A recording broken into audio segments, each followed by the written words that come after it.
That chapter 39 from the book of Genesis talk about Joseph, how Joseph had charge of Potiphar's house, and he had charge of everything, even though it wasn't his house.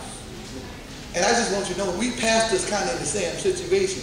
We got charge of it, and we can make decisions, but it ain't ours. And if you read that text, Joseph was in charge of everybody in the house, and y'all, I ain't got time to deal with this today, but he was even in charge of the woman that accused him of raping. And the reason he was in charge of it because because Potiphar saw his faithfulness, but that's another sermon for another day. Even the person that accused him, he was in charge of it. And I just got to say this, isn't it amazing?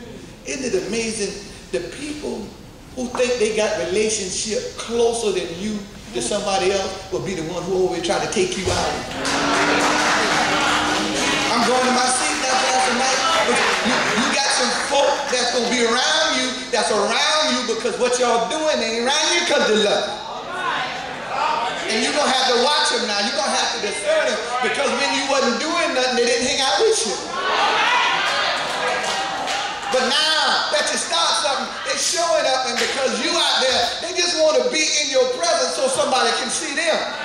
But you see, they need to have their own baby. You need to give them $25 and tell them start your own ministry.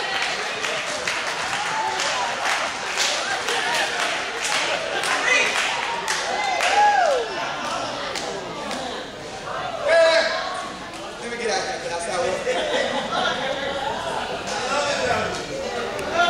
Lord has given me my petition. Now notice this. Before the baby she prayed, after the baby she prayed, she recognized that the Lord had given her the child. And now here's what she did, Pastor. And here's what I want you and co-pastor to do. And now I didn't know this when I started. I had to learn this through my errors. I'm just going to share this with you. Hope you don't have to learn it from error like I had to learn. You see, I didn't have nobody. When I came through after my situation, everybody was fighting me. Everybody wanted to make sure that we didn't make it. So I had nobody. Preachers never liked me. Other denominations never liked me. So I ain't really had nobody around here that really talked to me and look out for me. Everything I had, you know, if the Lord didn't show it to me, I did it by mistake and error, and the Lord had to correct my mistake. But now the Lord will allow us to make the mistake so we can learn, so He can grow us. So He grew me to where I am today. Now here's the next thing she did. She realized that God had given the child to her. And here's the thing that I like, she did more than everything. When she came back to church, you know what she brought?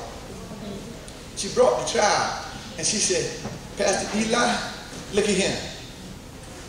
This ain't really my child.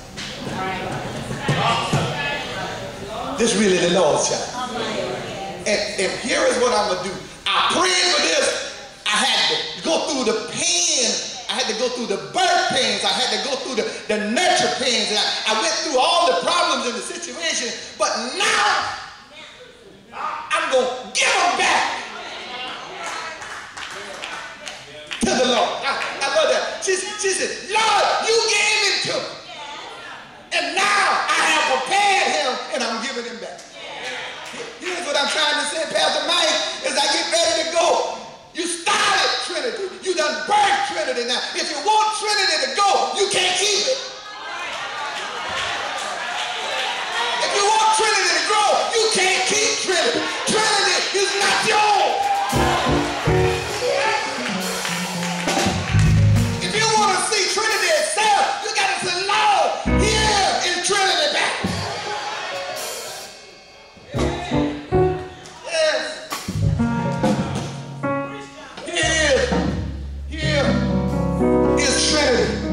Back. I like the way she said it. She said, for long as he lives, I have led him to the Lord. As long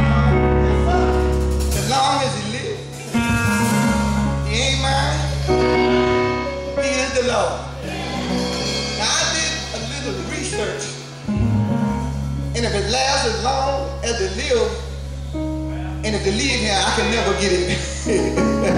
So what she said is, I'm never going to get it back. But as long as it lives, I'm going to let him back to the Lord.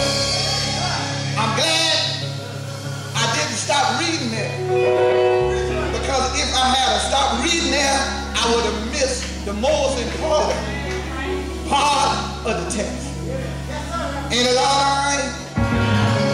For in verse 28, after she gave him back to the Lord, she did something that I think all church folks should do. Ain't it all right? If you don't believe me, just read it when you go home. After she gave him back to the Lord, she said, now that I've done what the Lord required me to do, she said, what I think I'm going to do is I'm going to worship. Is the Lord all right?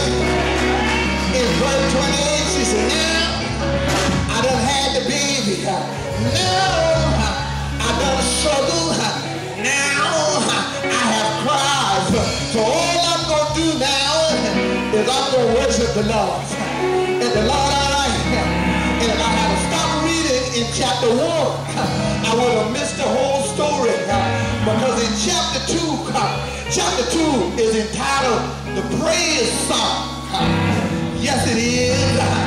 Can't you hear now? Thank you, Lord, for how I had to cry. Thank you, Lord, for my sleepless nights. Thank you, Lord, for how my enemies talked about me. Last year at this time, I could not handle it. But this year, right now, I'm able. You can talk about me now. I can handle it a little better. You can lie on me now. I can handle it a little better. You can mistreat me now. I can handle it a little better. I might not be any better, but I can handle it. I can handle it a little better. Well, is the Lord all right? As I go to my seat, is there anybody in this house that's here today ever been through something? Is the Lord